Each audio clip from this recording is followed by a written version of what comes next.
The sun was perfect. That's the only way to describe it.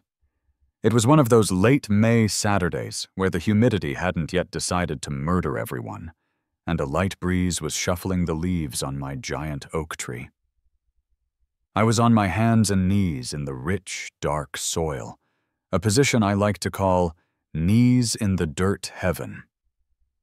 My masterpiece, a 20-foot stretch of prize-winning hydrangeas, was just about to set its summer blooms. This is my church. My neighbors have their perfect, useless, chemically scorched green carpets. I have a garden. A lawn is just green concrete you have to mow. My garden? It's a living, breathing, chaotic masterpiece. And art, as they say, requires sacrifice. In this case, the sacrifice was a slightly fishy smell. I was working in my secret weapon, a high-quality fish emulsion. It's organic, it's potent, and yes, it carries the aroma of a dockside market at low tide. But it's honest. It smells like nature. The smell dissipates in a day, but the results last all season. My hydrangeas go from a polite blue to a blue so deep you could drown in it. I was humming, mixing my next batch in a watering can, when a shadow fell across the flower bed. A shadow that somehow felt laminated. Mark. I looked up, wiping sweat and a fair bit of dirt from my forehead. Barbara! Morning! Great day for it, huh? Barbara, president of the Oakwood Estates Homeowners Association, stood on the absolute edge of my property line. She was dressed in her official uniform, a blinding white visor, a pastel pink polo shirt tucked into pleated khaki shorts, and immaculate white sneakers that had clearly never known the vulgar touch of actual grass. She held her clipboard against her chest, like a riot shield. Her hand was pressed firmly over her nose and mouth. Mark, this stench, she said, her voice muffled by her palm. It's simply unacceptable. I stood up, trying to keep the smile on my face. Stench? You mean my fertilizer? It's just fish emulsion, Barbara. It's organic. The hydrangeas absolutely love it. It's foul, she snapped, taking a half-step back as the breeze shifted. It's wafting. I've had complaints. I suppressed a snort. Complaints? Plural? Or several complaints, she said, her eyes narrowing. I knew exactly how many several was. It was one. Her. Barbara is the complaint. She's patient zero of the neighborhood Karen virus, the source from which all other trivial grievances spring. My windows are closed, she continued, and I can still taste it. It's a clear violation of the HOA bylaws, Article 4, Section B. Noxious odors and public nuisances. You are creating a public nuisance, Mark. This was a new level of absurdity, even for her.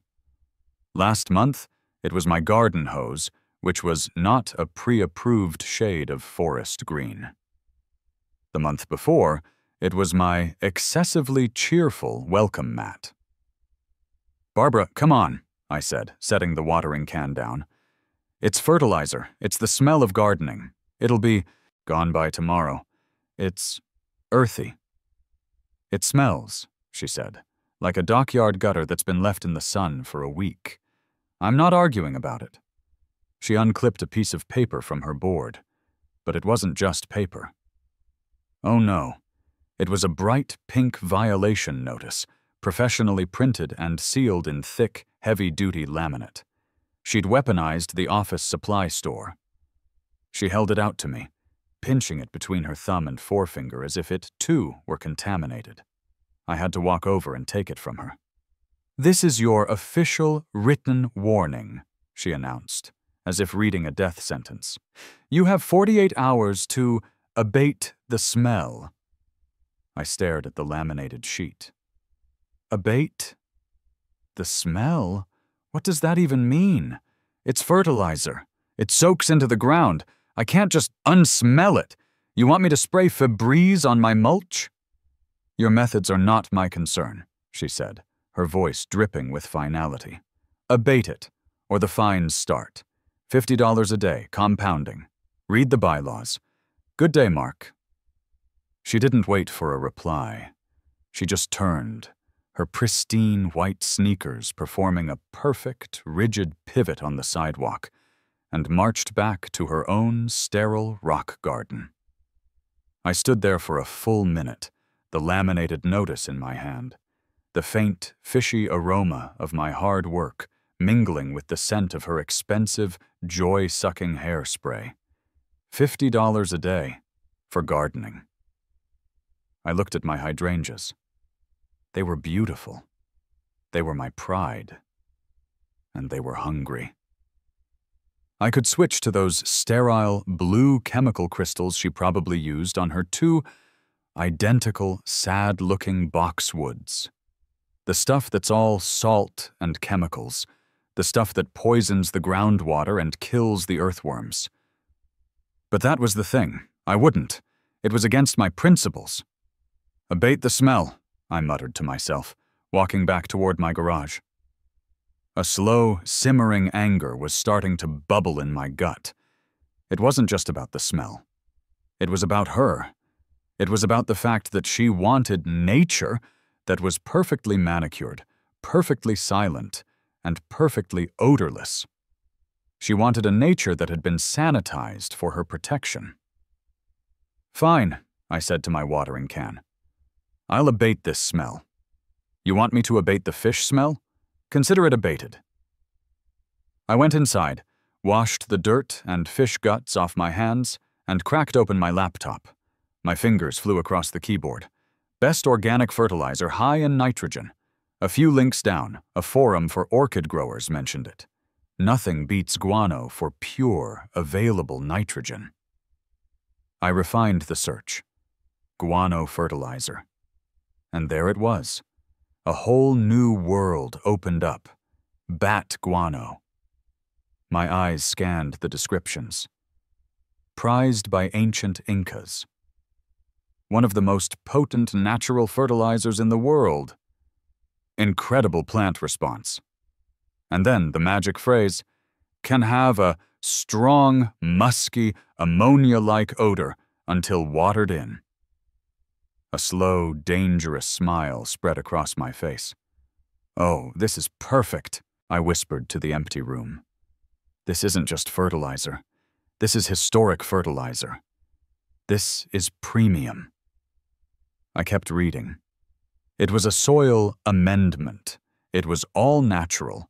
It was eco-friendly. It was in every technical sense a far superior product to my humble fish emulsion. And Barbara was going to hate it. I wasn't just going to use it. I was going to educate her. "Okay, Barbara," I said, cracking my knuckles. "You want me to abate the nuisance? Let's talk about amendments. You can't just waltz into Home Depot and ask for the good stuff. Your average big box store sells the sanitized, pelletized, safe for the suburbs version. No, I needed the real, high-test, straight from the cave floor artillery. My search led me to the shadier corners of the internet's gardening forums. After clicking through 3 links on a thread titled, "My Roses Are on Crack," in a good way, I found him. Sal's Sublime Soils and Amendments. The website looked like it was designed in 1998. It was all lime green text on a black background. But the testimonials, these people weren't just gardeners. They were disciples. They spoke of Sal in hushed, reverent tones. The business address was just a P.O. box, but there was a phone number. I picked up my phone. It felt clandestine. My heart was actually pounding a little. The phone rang 4 times, then click. "Sal's Soils." The voice was pure gravel, like someone was gargling whiskey and rocks. "Hi," I said, trying to sound casual. I was wondering if you carry guano." There was a long pause. I could hear what sounded like a large dog barking in the background. "What kind we talkin'?" Sal grunted. "Seabird, or the good stuff?" I think I need the good stuff," I said, my voice dropping to a conspiratorial whisper. "Bat." A low, rumbling chuckle came through the receiver. "Attaboy. You got a special project?" "You could say that. I have a neighbor who's, let's just say she's very invested in my gardening choices." "Say no more," Sal cut in, his voice suddenly sharp. "HOA." "Bingo. Ha! I knew it. Kid, you don't just use guano. You deploy it. This stuff's the nitrogen-heavy artillery. I can have 50 pounds of high-test Peruvian at your door tomorrow. It's pungent, but it's the best. It'll smell like a cave of victory." "Cave of victory," I repeated, savoring the phrase. "That's exactly what I need. How much?" "For you, kid, and for the cause, let's call it $100. Cash. I'll drop it myself. I like to see the look on my customers' faces when they're about to make their dreams come true. Or, make their neighbor's life real interesting." "Tomorrow, cash. Perfect. Thanks, Sal." "You got it. And remember, kid, mask and gloves. This stuff's no joke." He hung up. I sat back, exhilarated. I had a supplier. I had a conspirator. I was now officially a poop trafficker. I immediately went to the nearest ATM and withdrew the cash, folding the set, 5 $20 bills into a small, tight square in my pocket. I felt like a character in a spy movie, only my mission was to buy 50 pounds of dried bat crap to annoy a woman with a clipboard. This was, without a doubt, the most pathetic and most glorious rebellion of my adult life. But now, for Phase 2. The pièce de résistance. I couldn't just do it.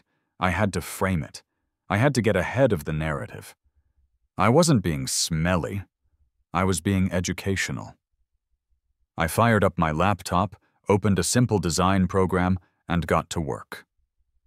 I wasn't just going to war, I was going to war with informational pamphlets. I chose a nice, friendly font. Something like Sir Comic Sans' slightly more professional cousin. I found a lovely, high-resolution public domain image of a lush green jungle, and another one of a happy-looking and frankly adorable fruit bat. Headline, "A Peek at Peak Performance Gardening." I paused. No, too cheesy. I deleted it. New.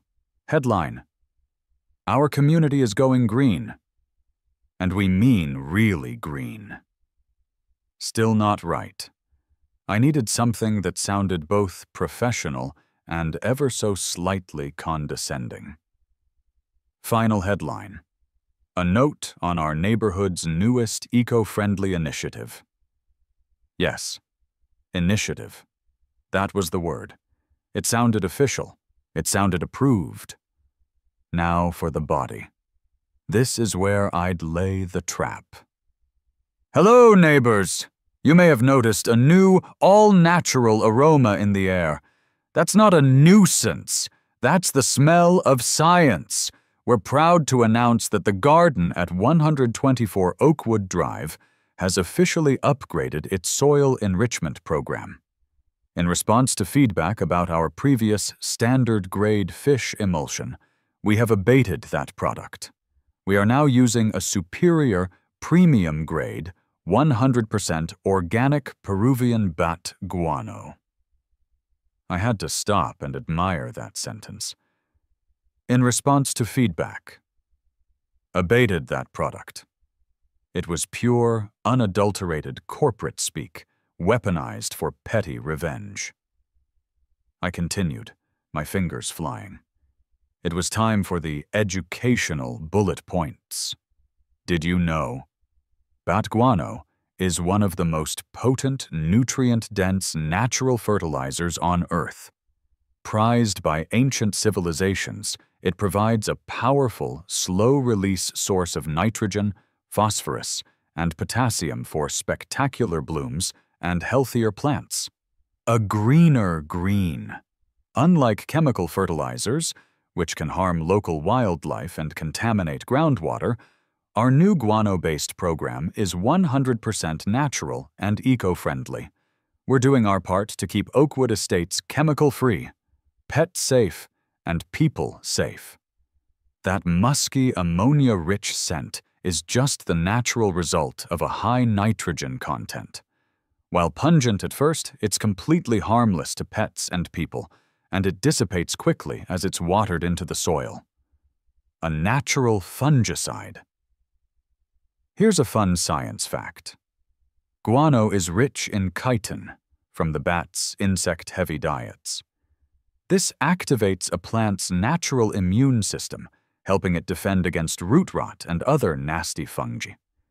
It's like giving our hydrangeas their own suit of armor. I was on fire. Chitin. I didn't even know what chitin was 20 minutes ago, and now I was a leading expert. I finished it off with a killer closing line. We're thrilled to be at the forefront of sustainable and powerful horticulture in our community. Thank you for your support as we transition to this exciting and spectacularly effective new gardening initiative. I hit print. My little desktop printer whirred to life, spitting out 20 copies of the most beautifully passive-aggressive document I had ever created. I folded them, stacked them, and placed them by the front door, right next to the $100 in cash. Tomorrow, the abatement would begin. The next day, the humidity arrived. It was a thick, oppressive, wet blanket kind of day where the air itself seemed to have weight. It was, in other words, absolutely perfect. At precisely 2:00 p.m., a beat-up, rust-colored Ford Ranger rumbled down the street and pulled up to my curb. The driver's side door creaked open, and a man who could only be Sal emerged. He was a mountain. He wore a pair of faded denim overalls over a sweat-stained t-shirt, and a bushy gray beard threatened to consume the lower half of his face. He grinned, revealing a gold tooth, and ambled to the back of his truck. I walked out to meet him, the 520s folded in my hand. "Mark, I presume?" he rumbled. "That's me. You must be Sal." "The one and only." He grunted as he grabbed the first of two massive, heavy burlap sacks. He didn't drop it. He heaved it onto the grass of my parkway. It landed with a dense, ominous thud. "Here she is, kid," he said, wiping his hands on his overalls as he went back for the second bag. "Fresh from the cave." "You." He dramatically waved a giant hand in front of his face, even though the bags were still sealed. "She's pungent today. The real deal." I stepped closer. He wasn't kidding. Even through the thick burlap, a sharp, musky, ammonia-like tang was already asserting its dominance over the neighborhood air. It was impressive. "Holy, yeah," I said, my eyes watering slightly. "You can smell that through the bag." "That's the ammonia, kid. That's the power," Sal said, dropping the second bag. "That's how you know it ain't been stepped on. This ain't your grandma's miracle grow. This is the good stuff. High test." I handed him the cash. He folded it once and stuffed it deep into his overall pocket without counting it. A true professional. "Now, you listen to me," he said, leaning in like a drill sergeant. "You wear a mask when you're spreading this. An N95 if you got one. Not one of those flimsy paper ones. And goggles, and gloves. You get this stuff on your hands, you'll be smelling it for a week, and don't spread it thick. A little goes a long way. You're not icing a cake. You're dusting for destruction. You get me?" "Got it. Mask, goggles, gloves, dust for destruction. Good lad." He gave one of the bags a respectful pat. "You give." Hell, kid. And tell your hydrangeas I said you're welcome." He hauled himself back into his truck, and with a protesting squeal of the engine, he was gone. I was alone with my 50 pounds of ammunition. I dragged the bags, one by one, into the backyard. They were heavier than they looked. I went to the garage and suited up. I felt like a one-man hazmat team. I found my best 3M N95 mask, a pair of wraparound safety goggles I used for woodworking, and a thick pair of rubber gardening gloves that went up to my elbows. I also put on my worst pair of jeans and a t-shirt I'd long since relegated to paint duty. I stood over the first bag, my plastic fertilizer spreader at the ready. "Okay," I muttered, my voice muffled by the mask. Deep breath. "No, wait. Don't take a deep breath." I took my utility knife and sliced open the top of the burlap sack. It's hard to describe what happened next. It wasn't just a smell. It was an event. It was an atmospheric shift. The air in my backyard changed. The fish emulsion? That was a single violin note of you. This was a full orchestral blast. It didn't smell like decay. It smelled ancient. It smelled like 1 billion years of history and 1 million tiny bat lives compressed into a single, eye-watering, throat-stinging note of pure, weaponized ammonia. It was musky. It was sharp. It was alive. Good Lord. I actually staggered back a step. Sal was not kidding. This is biological warfare. This is 10,000 bats screaming for vengeance from beyond the grave. My eyes were watering, even behind the goggles. I took a scoop with the spreader. It was a fine, dark, rich-looking powder. It looked harmless. It looked like the most nutritious, wonderful soil amendment on the planet. It smelled like the inside of a reptile cage at a poorly funded zoo. A cage that hadn't been cleaned since the Mesozoic era. "For the hydrangeas," I whispered, and I got to work. I started at the far end of the bed, the part closest to Barbara's property line.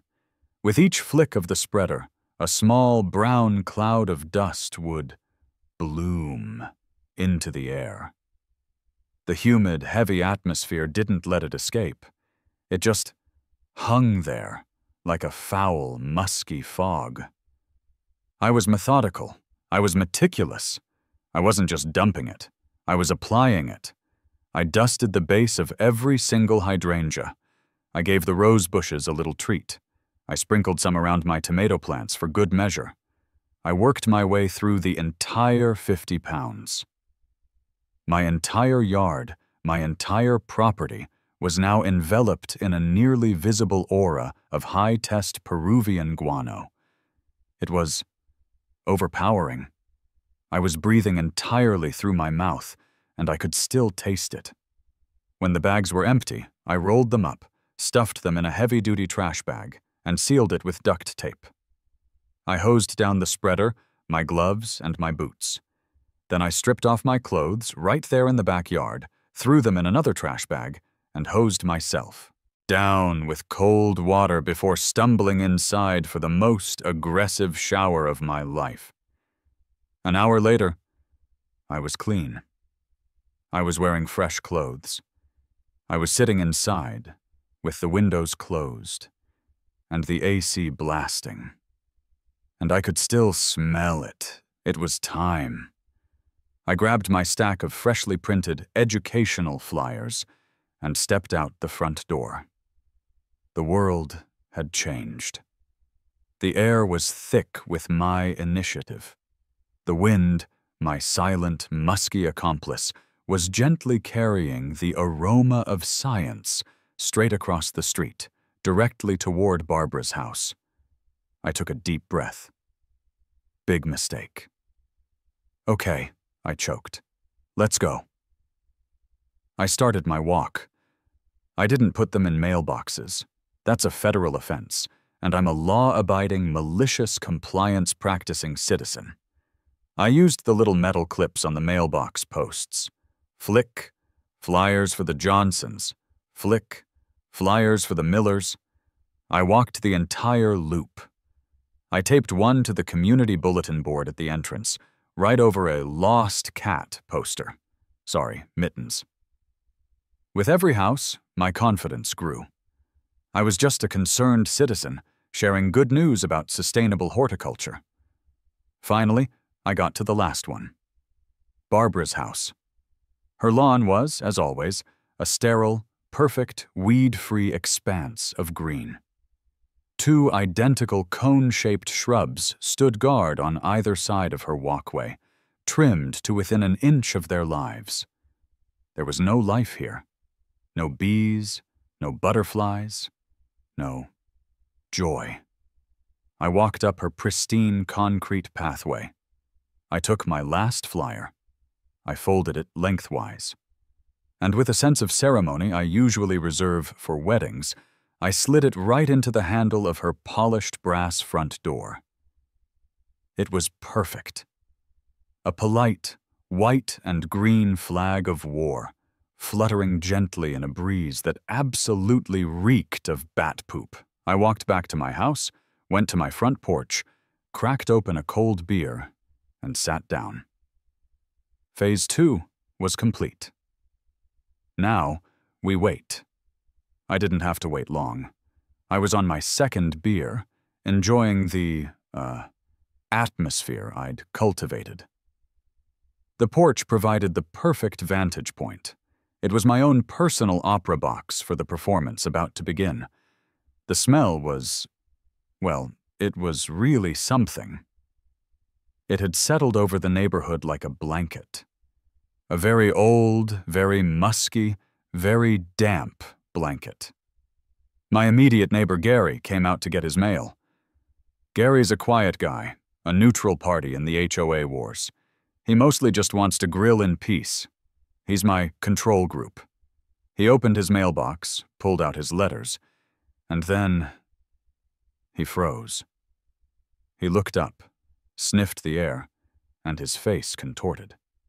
He looked left. He looked right. He looked down at his shoes, probably to see if he'd stepped in something. "Whoa," he said, to no one in particular. He saw me on the porch. "Hey, Gary," I called out, giving him a friendly wave. He walked over to the edge of his lawn, his mail still in hand. "Mark, hey, you having some septic tank issues?" "Nope," I said cheerfully. "Just fertilizing. You know, the HOA had a complaint about my fish emulsion, so I upgraded the system." Gary's eyes narrowed. "Upgraded? To what? A dead possum? Even better, it's bat guano." Gary just stared at me. "Bat, what now?" "Guano. Here, check the flyer on your mailbox. It's an all-natural, eco-friendly initiative." Gary turned, walked back to his mailbox, and unclipped the flyer. He read it. He stood there for a solid 30 seconds, his expression completely blank. Then he looked down at the paper again. He reread the part about the smell of science. A slow, confused, and deeply respectful smile spread across his face. He looked over at me. He didn't laugh. He just nodded. It was a nod that said, "I don't know what kind of crazy you're pulling, but I am here for it." "But guano, huh?" he said, folding the flyer and sticking it in his back pocket. "The smell of science. You're really something, Mark." He gave me one last nod and went inside, disappearing quickly. One down, one ally? No, an amused bystander. I'll take it. And then, the main event. The front door of 121 Oakwood Drive, Barbara's fortress of solitude, flew open. She emerged, dressed in a neon-pink power walk outfit, sweatband already in place, headphones around her neck. She was clearly ready to pound the pavement and judge the neighborhood's curb appeal. She stepped out onto her porch, took one single, deep breath, and she gagged. It wasn't a polite cough. It was a full-body, guttural "Herk!" Her hand flew to her mouth. Her eyes, wide with shock and disgust, immediately snapped to my property. She saw me, sitting there, sipping my beer. I gave her another friendly wave. She didn't wave back. She was too busy trying to process the assault on her senses. And then she saw it. The white paper, sticking obnoxiously out of her perfect, polished door handle. Her face went through a visible 5-stage transformation. Stage 1. Confusion. What is this trash on my door? Stage 2. Disgust. She has to touch it. Stage 3. Realization. She's reading the headline. She sees my address. Stage 4. Disbelief. She's reading the bullet points. Her eyes are scanning bat guano and ammonia-rich. Stage 5. Pure, unadulterated, visor-quivering rage. Her face went from a pasty white to a deep, blotchy, dangerous red. She crumpled the flyer in her fist. "Mark!" she shrieked. It was a sound that could peel paint. "What is this?" I leaned forward in my chair, projecting my voice in a calm, neighborly tone. "Hi, Barbara. Did you get the flyer? I abated the fish smell, just like you asked. This is the upgrade I was telling you about." "Upgrade?" she screamed, marching down her walkway and onto the sidewalk. She was vibrating. "What is this? This smell?" "That's the guano, Barbara," I called back, pointing to my magnificent hydrangeas. "It's 100% organic, high in nitrogen, and pet-safe. It's all in the flyer. It's educational." "It smells like a diseased cave," she sputtered, a fresh wave of aroma hitting her. It's poison." "Oh no, not at all," I said, taking another sip. "It's just the ammonia. That's the science part. It'll dissipate in a day or two. My plants are going to be spectacular." "You did this on purpose!" she shrieked, stabbing a finger at me. "This is harassment. This is a biohazard." I put on my most wounded expression. "Barbara, I'm shocked. I was complying with your notice. You told me to abate the noxious odor. I did. I got rid of the fish emulsion. I sourced a premium alternative, all so I could be a better neighbor. I'm just engaging in sustainable horticulture." You? She was speechless, which I'm pretty sure is a first. She was choking on the smell and her own rage. "I'm calling the police." "You do that, Barbara," I called out, my voice still dripping with fake helpfulness. "Tell them all about my eco-friendly initiative. Tell them about the chitin." She stared at me, her mouth opening and closing like a fish. Finally, she let out a strangled scream of pure frustration, turned on her heel, and stormed back inside, slamming her front door so hard I swear I saw my own windows rattle in their frames. I leaned back in my chair and took a long, slow, satisfying drink of my beer. Phase 2. Complete. Now we wait for the authorities. This was going to be fun. I didn't move from my porch. I was not going to hide. I was a gardener, a citizen, a steward of the land, and I was enjoying a cold beverage on my own property. A property that just so happened to be radiating an odor powerful enough to alert air traffic. 20 minutes later, just as I was finishing my beer, a police cruiser rolled down our quiet street. It didn't use its sirens. It just appeared, cruising at a speed I like to call the "we are deeply annoyed to be here" roll. The black and white pulled up right in the no man's land between my lawn and Barbara's. My heart gave a little thump. This was it. The escalation. 2 officers got out. The first one, the driver, looked like he'd been on the force since the dawn of time. He had a weary, seen-it-all-before mustache and a sigh that seemed to originate from his very soul. This was Officer Davis. The second one, from the passenger side, looked like he was about 12. He was all spit-shined and by the book, with a just-graduated-the-academy stiffness.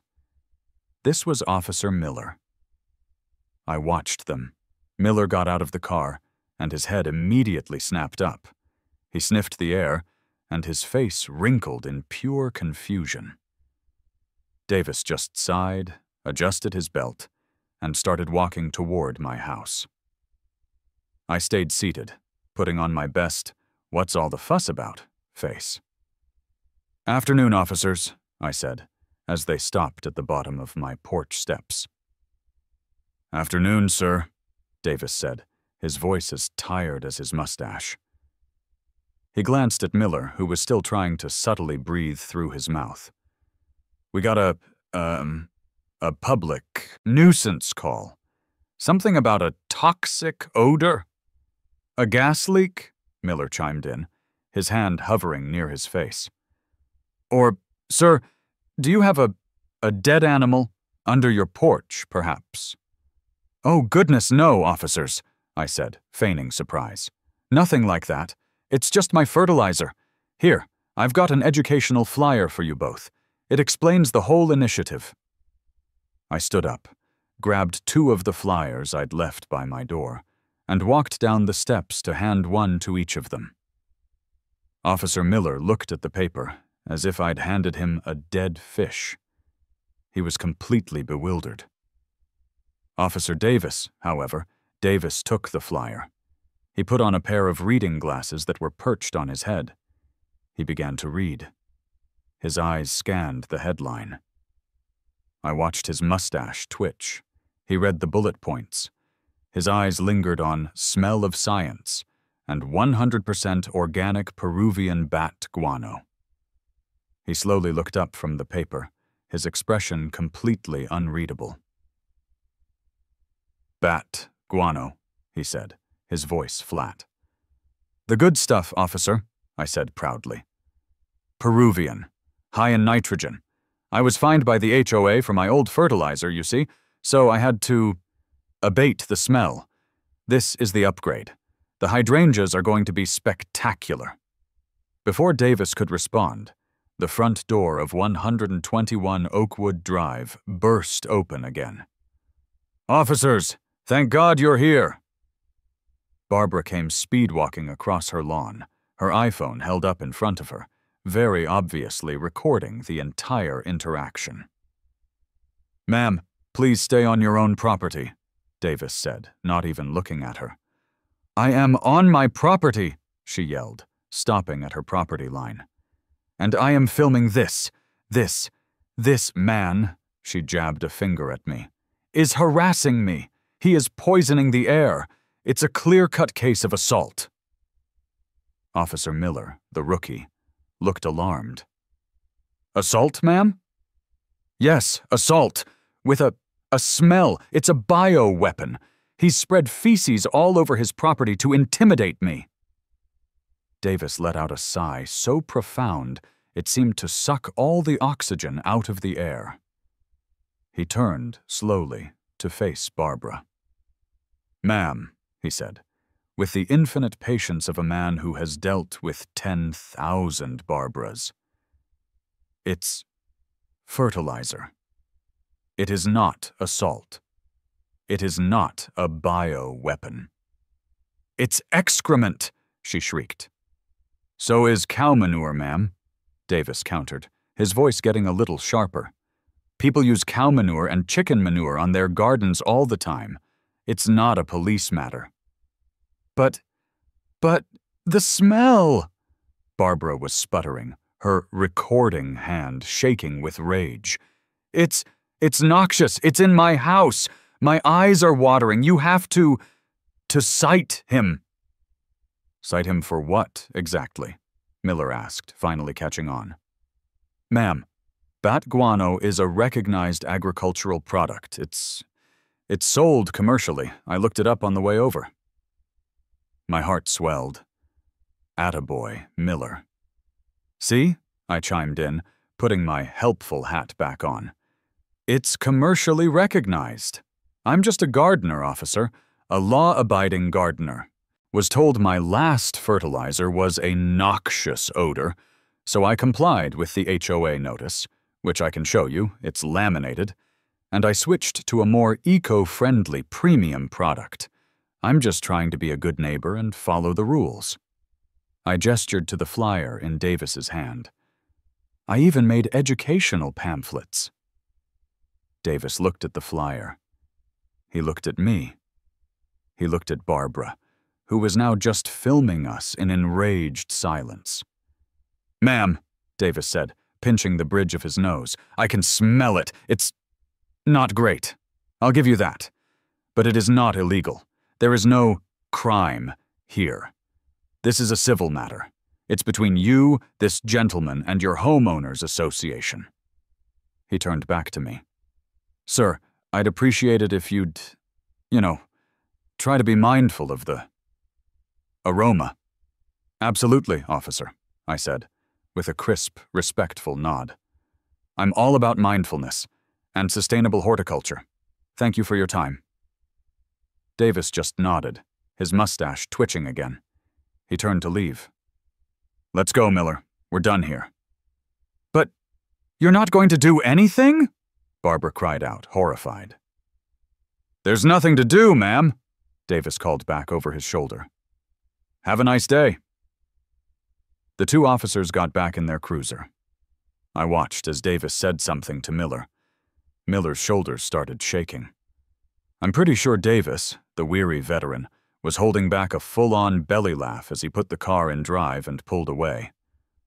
I was left on my lawn. Barbara was left on hers. The police were gone. Her ultimate authority, her "I'm calling the cops" trump card, had just been declined. She stood there, phone hanging limply at her side. She looked at me, her face a mask of pure, distilled hatred. "This isn't over, Mark," she finally shrieked, finding her voice. "This isn't over! I'm calling an emergency board meeting! We will fine you! We will fine you into the Stone Age!" She spun around and stormed back into her house, the slam of her door echoing down the Guano-scented street. I smiled, picked up my empty beer bottle, and went inside. "Bring it on, Barbara," I said to my hydrangeas through the window. "Bring it on." 2 days later, the air had changed. The initial eye-watering ammonia assault had faded. It was no longer an attack. It was a presence. The wind now carried a low, musky, humid jungle floor aroma. It was earthy. And honestly, my plants had never looked perkier.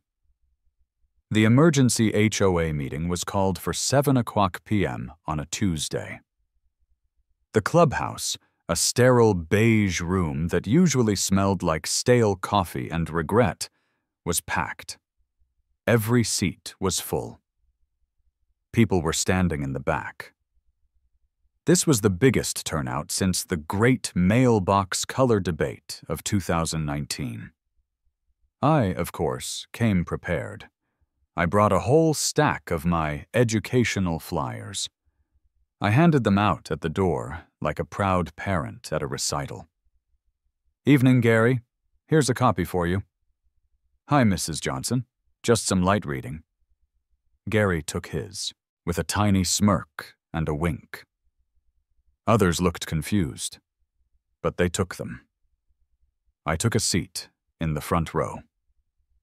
Center. Barbara was at the podium, flanked by the 2 other board members, Tom, a retired accountant who always looked asleep, and Cynthia, who just plain looked terrified of Barbara.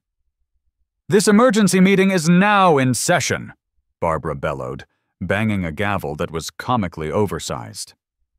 The topic," Tom mumbled, reading from a card, "is the, noxious odor complaint at 124 Oakwood Drive." Barbara shoved him aside. Thank you, Tom. As you all know, she glared directly at me, our community has been under assault for the past 48 hours. An aggressive, noxious, and intentional public nuisance has been created by one of our members. She clicked a button. A projector screen behind her lit up. She had a PowerPoint. Oh, this was serious. Slide 1, a picture of my house. Slide 2, a picture of my house with a giant red X over my garden beds.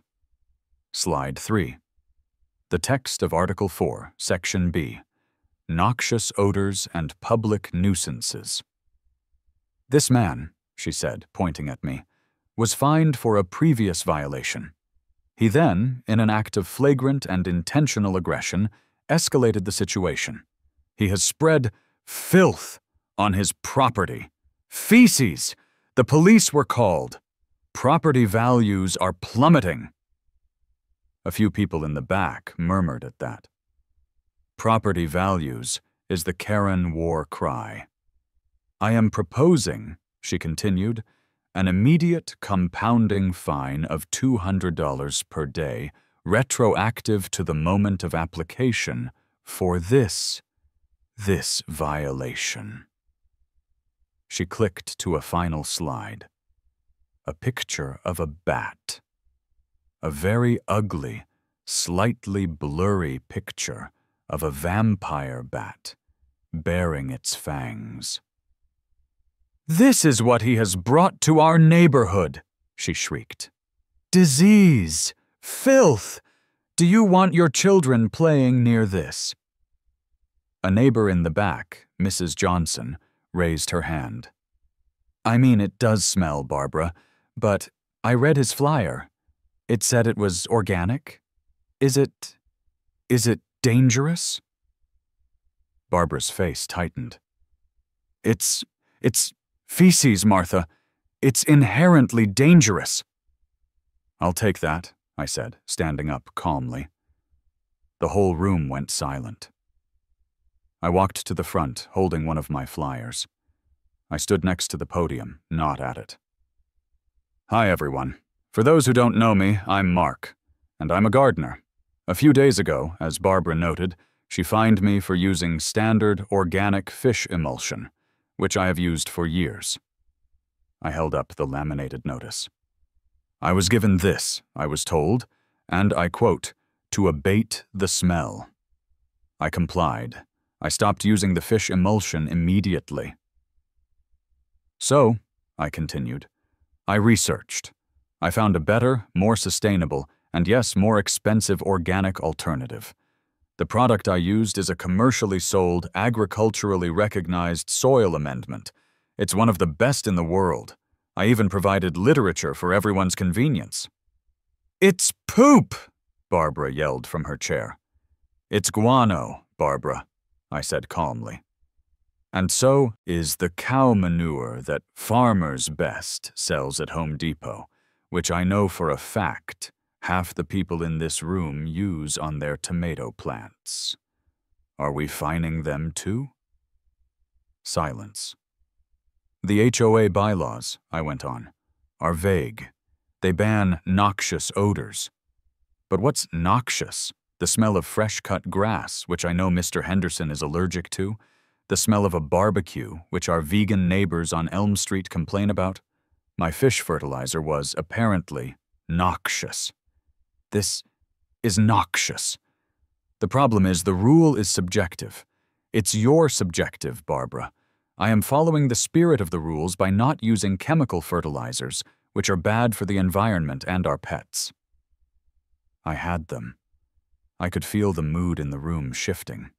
They all hated the smell, but I could see on their faces that they hated arbitrary, subjective HOA overreach even more. And then, the final nail in the coffin. From the back. He's got a point. It was Gary, my neutral neighbor. He stood up.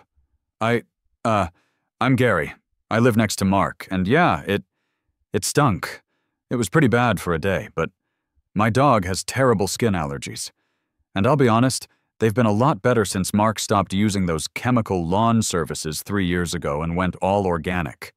His yard is alive. And he paused and looked right at Barbara. And this is awkward, but Barbara, your pool filter pump. It's been making a high-pitched whine 24/7 for 6 months. It's all I hear when I'm trying to grill. That's a nuisance. Are we fining you? The room exploded in murmurs. He's right. That whine! I thought it was my hearing aid. And what about Tom's basketball hoop? It's been under repair for a year. Barbara was gaveling, but it was too late. The tide had turned. The peasants were revolting. Order! This is about the smell, she shrieked. No, I said, my voice cutting through the noise. It's about fairness. I abated my problem. I upgraded. I even educated the community about it. I'm just asking to be left alone to tend my garden. If you want to make a new rule that specifies no organic fertilizers, then put it to a vote. But you can't fine me for this. It's not a violation. Tom, the sleepy accountant, finally spoke up. He's right, Barbara. The bylaw is too vague. We can't enforce a fine on this. It'll be a lawsuit. The board, Tom and Cynthia, voted. The fine was thrown out. The proposal was dead. Barbara didn't just lose. She was invalidated. She was so red, I thought she might actually spontaneously combust. She banged the gavel. Meeting adjourned! I walked out of that clubhouse to a few quiet attaboys, and one respectful nod from Gary. 1 week later. I was back in my garden, knees in the dirt heaven. The smell was 99% gone. All that was left was a faint, rich, earthy aroma, the smell of healthy soil.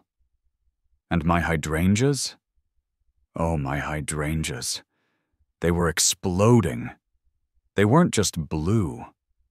They were a deep, vibrant, otherworldly blue I had only ever seen in pictures of tropical lagoons. They were ludicrous. The blooms were the size of dinner plates. My roses looked like they were on steroids. My tomatoes were already setting fruit. Sal's Cave of Victory had delivered. As I was admiring a particularly massive bloom, I saw movement. It was Barbara. No visor. No clipboard. Just walking.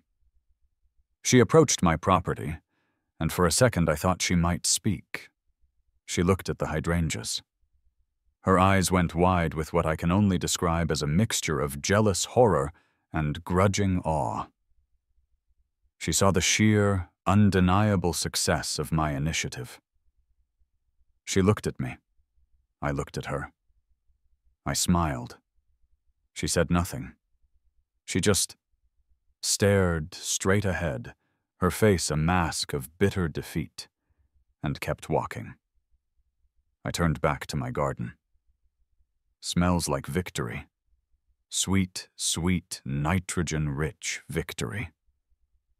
I snipped the most ludicrously giant, vibrant blue hydrangea. It was a masterpiece. Yeah, I said to myself, this one's going in a vase, right in the front window.